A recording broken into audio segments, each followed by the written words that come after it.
Welcome to the Chief of Cybersecurity podcast, where we discuss relevant information surrounding protecting networks, devices, and data from unauthorized access or criminal use from hackers. Also, industry best practices and the cybersecurity workforce. Made possible by CMIS. Learn more at cmis.net. For a list of publications, visit DewayneHart.com.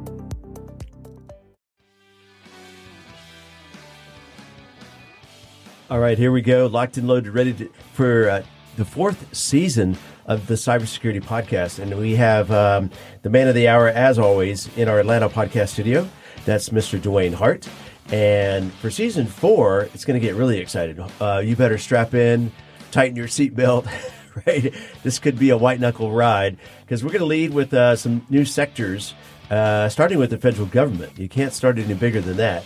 And primarily, before we introduce Dewayne, this is due to a stored data and security classification. The federal government's IT systems are more critical and sensitive. Yes or yes? And Dewayne, take it from here. Well, you know, Rich, we're going to focus on sector-based cybersecurity for like 2024. But, you know, one of the things I've always said is that cybersecurity has to grow. And as cybersecurity grow, we always have to find ways to make things work. And over the years, in fact, in 2023, right, artificial intelligence took a leap. Artificial intelligence changed the way that we approach cybersecurity because there were some fears. Yep. And coming on board, the federal government decided to take an initiative and to say that we need to intervene because ChatGPT came out and people were wondering, AI is here to take over the world. Right. So the government had to take over and to intervene, but the government also had to look at their own programs and kind of look into those programs and think for a second about how AI affects the government. So for today, we're going to talk about something very important. Will AI provide value or added risk for government IT systems? Yeah, I mean, AI, ChatGPT, all of those game changers, right? It's kind of to what the horseless carriage was to the buggy, to what the internet was prior to that, you know. So the ripple effects of this we're going to feel for many years. Right. But to start things off, first, let's rewind for a second. So if you're just tuning in, again, Rich Casanova here in our Atlanta podcast studios for GPS, Global Podcast Studios. Across from me is Dewayne Hart. He's the author, podcaster, YouTuber, blogger, Forbes article, as writer as well, a contributor, I should say. And all this content that we're going to be discussing today, as well as previous podcasts in future, you can check out at DewayneHart.com. So Dewayne, as I mentioned at the top of the show, you can't get any bigger than the federal government. So what are some examples of the ramifications here? Matter of fact, you have you provided me with a document, a copy of the document that was just recently signed by the President of the United States. What type of executive order and impact and why was this created? Well, the government had to intervene because the government see AI growing and seeing that AI is moving up the chain, and also too that AI is going to make a difference because of innovation. Right. Because there needs to be something created to make sure that progress is tracked for AI, but at the same time, it has to be controlled. So the government saw that AI was growing and AI was needed, but it was in the wild. Yeah. So when you have technologies that are in the wild, these vendors are designing applications the way that they want to. Users are using them for any way that they want to.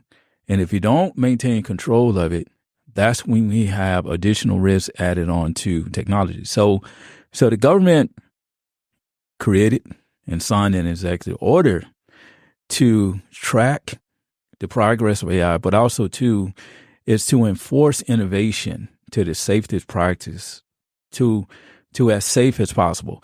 So that means that all the vendors that are developing AI, right, in the future, you're going to see a model And also, too, you're going to see a framework that you have to follow if you're building AI. Now, this doesn't mean that the government is trying to stop anyone from building AI. We just want to make sure that it's safely done because it is rapidly growing and it is a seed in use far better than any other type of application or tool that has been built in this technology industry. Yeah, I mean, on something like that, that's a great application for the government to kind of, step in and monitor and set some boundaries. Much like, I like using analogies, as you know, much like when the Wright brothers first created the plane, no big deal with a few people just flying around Kitty Hawk there, right?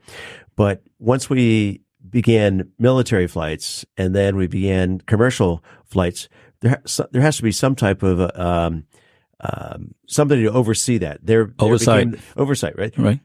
So we created the Federal Aviation Administration. Right. So this is not unlike that. Well, what's happening also too, and I can envision this, is that there's going to be an oversight committee created under the area of cybersecurity and technology. Yeah. That's going to have to monitor AI. Right.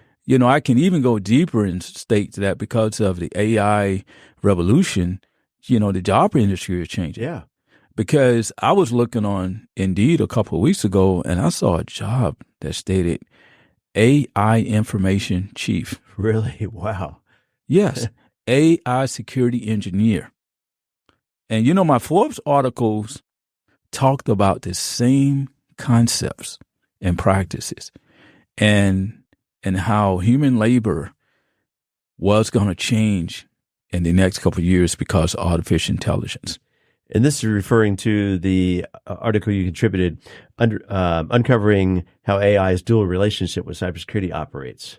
So we're seeing AI is starting to grow and AI is starting to develop, but we have to track progress. But at the same time, we have to look at human labor, and because humans are the intelligence bandwagon for artificial intelligence. Yeah, it drives it. Matter of fact, we get so excited about this ChatGPT, but it's really just sourcing conversations that actually human beings have generated on the internet. Right. It's just a better way of delivering a final result or a product. Yes. But that content just didn't appear out of ether, out of just random space. So another interesting part this article about AI's secret impact on human labor is that it's opening up a lot of industry possibilities and jobs, and that again, referencing like the aviation industry. People thought, well, that's going to put the automotive business out of business. It didn't. Right. So when we have these significant changes and impact from different technologies, the government has to intervene and provide oversight because their job is there for public safety. Right. So when we look at public safety, we are talking about a national strategy that's going to keep Americans safe. Most of the time, we always think about physical harm, right? And think about terrorism and other type of things that could cause a physical threat to us. Right. But this is a digital threat. Yeah. Because AI is part of technology. So the government has to intervene, and also too, the government has to make sure that they have a committee set up, and also to make sure that the vendors know when you develop these platforms, you have to think about public safety because that's the government job, is to provide oversight. Now, one of the things I think that drives the government and to look into AI is kind of based on risk, right? Because as you develop these newer technologies, it's like they have to go through this learning mode so that the technology industry can figure out where they're failing. Right. Okay. How does it interact with other technologies? And see, that's where risk comes to surface because the federal government has a repository of data. And see, the reason that the government is really looking at artificial intelligence as well is because rapid data analysis. Because when you have citizens, and if let's say, for instance, you are responsible for maintaining data for citizens. And if you need to gain access to that data, most of the times you have humans that have to go to paperwork and to look at software programs. If you have an artificial intelligence program set up, it can find that data in a rapid pace. And also, too, if it's any type of issue with fraud and privacy, an AI platform can say, hey, person ABC did not have rights to use that data. Right. Now, that takes us back to that dual relationship between AI and cybersecurity. So when you look at the federal government, the federal government is having that proactive mindset and thinking ahead. They're wearing the hacker's hat now. Yes. You got to really, really drive innovation, but at the same time, we always have to look at risk. This is where balanced security comes to surface. And I make that statement in the cybersecurity mindset. Is about balancing cybersecurity. Because we can't have an environment where cybersecurity is very loose, and we can't have an environment where cybersecurity is too restrictive. Right. It reminds me of within your book, chapter 2, talking about growth mindset culture, and chapter 16, the value proposition. And which, as you were speaking, I was thinking along the same line of, again, it's risk versus opportunity, right? The age old question, right? The chicken and the egg. But also back to the automotive industry, if the government didn't step in and there was no regulations, we wouldn't have any speed limit. It would just be complete chaos. Right? Can you imagine that? And no requirements of maintenance on your cars, or just it would be a wild, wild west situation, right? So the digital threat, which is the risk, but the opportunity, because if we don't leverage this for our citizens and other governments, global governments are going to leap ahead of us. Yes, right? Product, and we're going to miss out. Product, and product design. Right.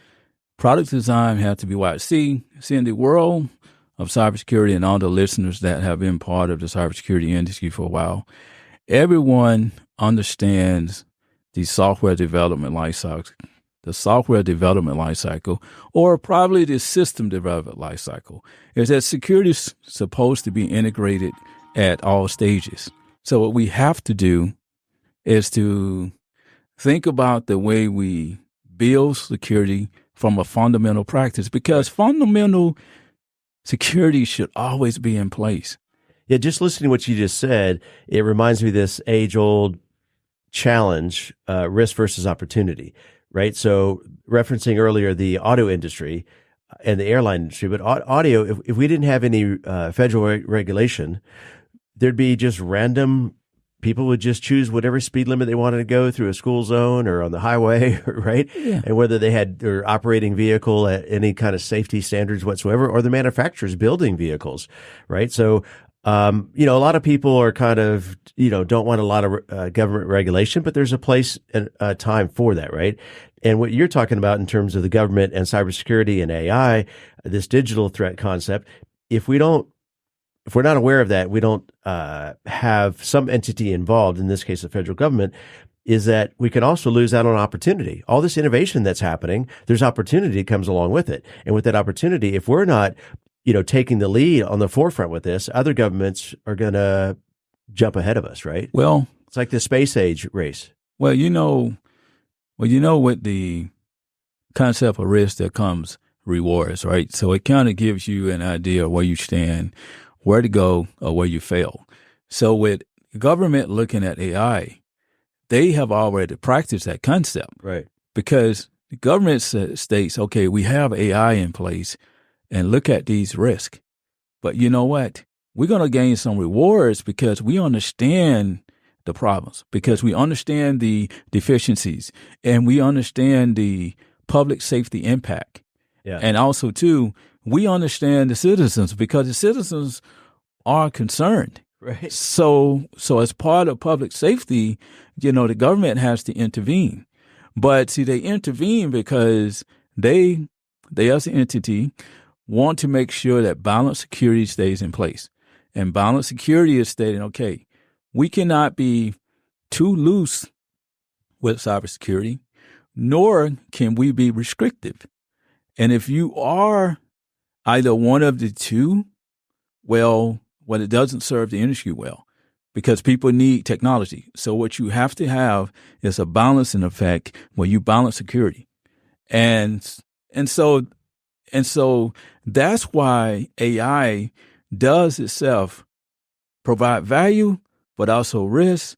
But when we examine balance security, we can figure out exactly how to make both of those to work or to be restrictive in a way that it does not harm the development of AI, but also too, it actually give us a protective shield. Yeah, you don't want to impede that innovation. That's where some of the greatest things we're enjoying today we get to take advantage of, right? But at the same time, you need those checks and balances in place, right? And that's the role, in this case, of the federal government. Now, I know this is the series in season 4, these different sectors. I know we have some other sectors coming up, but in terms of the federal government, what stage do you feel we're at currently? Are we ahead of the curve or are we a little bit behind the curve? Because as you mentioned at the top of the show, AI almost, from the civilian standpoint, almost kind of came out of left field. Right? Well, we are in the stage of knowledge. Okay. I call it the stage of knowledge because see, we can see down the tunnel what's going to happen if AI stays in the wild and if innovation is not tracked. Also, too, if there's not a framework to help vendors design how to design safe systems. So that knowledge is there. I think the next stage is making sure that we drive a culture where there's a buy-in. Right. Because AI itself is a strong revenue. Okay. Right. If you're a company and you design AI products, you are looking back now and saying, oh, look at all the money I can make in the next 15 or 20 years. This is like the gold rush of the 1800s. Yes. Right? Yes. So that's where balance security comes into surface. But will people or vendors take on balance security and look at value and look at risk and try to determine, the type of rewards that we can have, but all at the same time, think about public safety. Right. We're getting ready to kind of close things out for this episode here, but a few additional thoughts come to mind. Is one, we've been talking about the government, obviously. So they are creating these insulating potentially this Pandora's box of getting out of control, right? That's already been opened. But where's the balance? Because we mentioned innovation. Usually you don't think about the government and innovation in the same sentence, right? That's really the role of free enterprise, right? And these creative companies and agencies and individuals, right? So how would you describe, that's a delicate balance, right? Between the government, as you mentioned earlier, protecting our citizens, but at the same time, it's the companies, the individuals, the Edisons of our generation, right, that are going to, create what we're going to be enjoying in the decades to come. Well, it's about cybersecurity responsibility. Yeah. Okay. How is the government going to hold someone accountable? Right. And, the government had already started this year by holding several corporations accountable when there's a cyber attack. Right. Okay. So when corporations start to feel the pain in the pocket, that's when corporations are going to step up and say, we need to build safe systems. This is a benefit for everyone. Right. Because if you're a corporation and if you build a safe system and if your AI platform is working correctly and if you invest in balanced security and if the government likes what you do, your revenues are going to probably move up over the next 15 or 20 years, right? Because of public safety. This is the way we are headed. But also, too, I want to reiterate something else, is that the government is based on data. It's based on the sensitivity of information. How sensitive is information? If we look at the Veterans Administration and knowing that public health, public or, veteran records are being held there with sensitive information, looking at the CDC and knowing that public health information is being held, looking at OPM and knowing that personal information is being held, looking at the Social Security Administration and everybody's Social Security numbers are being held. Yeah. And if we're bringing AI into that picture, well, the government has to stay hold it. Yeah.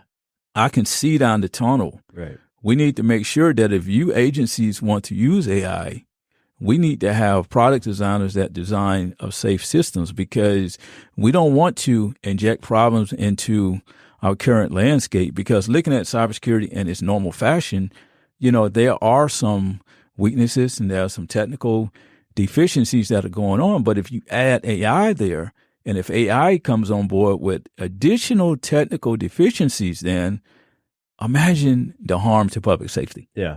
You raised some excellent points here at the end, because all of those sensitive data points you mentioned, it's the government that's really kind of in the driver's seat, right? And so up until this point, they've been able to manage that. Now it's another level of managing when you involve AI, right? So they have to maintain those safeguards in place. And I'm going to, one thing that came out of this in my mind, one of my takeaways is what was the space race is today is the AI race. This race to artificial intelligence, who's going to come out on the end. We knew who came out in our mind for the space race, right? But I'm also going to counter or challenge my own previous statement about government innovation. You don't usually hear in the same sentence, but after I said that, it got me thinking about NASA. NASA was one of the greatest innovations of our time in terms of all the innovation technology they brought to the marketplace and how we leverage that. So I think there's a good analogy there. Dewayne, I'm going to let you close things out here in just a second with some maybe references to some of your previous not just podcasts, but really the book, some of the content we've been talking about that are chapters in your book. Before I do that, again, to our listeners, thanks for your time and hope you enjoyed and it got your wheels spinning, your thoughts, juices flowing, and stay tuned for another episode coming up soon. This is going to be in the next season 4. Around the corner is episode 2. This launches off the new year on episode 1. Rich Casanova here. Again, everything we've talked about, YouTube channels, his book, the podcast can all be found at DewayneHart.com. Dewayne, if you want to close things out, any call to action or reference to your book, yes, you're on. Yes, here's a call to action. If you are involved with the cybersecurity industry, whether you're a federal government employee, whether you're involved as a federal government contractor, or whether you're just a citizen that is driving some type of information for the government, and you're intrigued about cybersecurity, if you go to the cybersecurity mindset, go to Chapter 3, where it talk about embracing organizational change. Very important. Make sure you look at Chapter 16, which talk about the value proposition, mentality. Because if you are a government contracting company, if you can drive AI well, then guess what? You can become a high value asset. 17, and also in the cybersecurity mindset, is talking about digital modernization. When we have older ways of doing practices, such as trying to analyze data through software programs and also, the human element, we need additional help. And this is where modernization comes to surface, and AI is part of that modernization culture. So when the government thinks about modernization, guess what? We can all grow. So as you go through this podcast, I want you to think about some of the topics that's been talked about today, because the next podcast is going to focus on the government, but we're going to focus on modernization. I will see you in the next episode.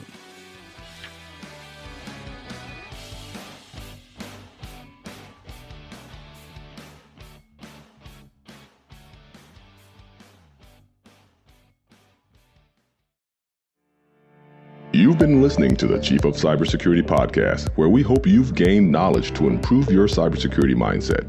Visit DewayneHart.com to learn more about publications, show notes, and more information on cybersecurity.